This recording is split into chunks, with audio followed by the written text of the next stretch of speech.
با نام آفریدگارم که سلطان قلب من است. با درود خدمت همراهان گرامی. موضوع این پارتیم برداری ما تفریحات قالب اول می باشد که در تاریخ سال 1405 اوج 5 ضرب می گردد. در راستای اهداف دنیای ایپی و تدوین قوانین دنیای ایپی ما پارت تفریحات رو قرار دادیم.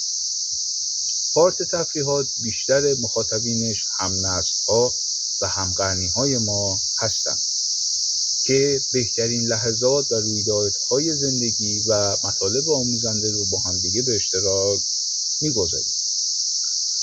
ما 2 روز آخر هفته رو اختصاص دادیم به پارت تفریحات فعلا و در پارت تفریحات رژیم غذایی نداریم، یعنی برای نمونه مصرف نمک، کره، روغن به مقدار کافی در حد نرمال رو استفاده می‌کنیم.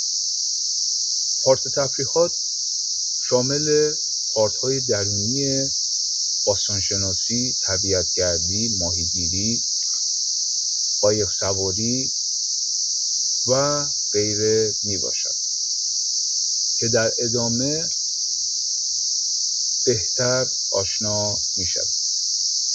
پایان این پارت فیلم برداری رو اعلام میکنم. بدرود.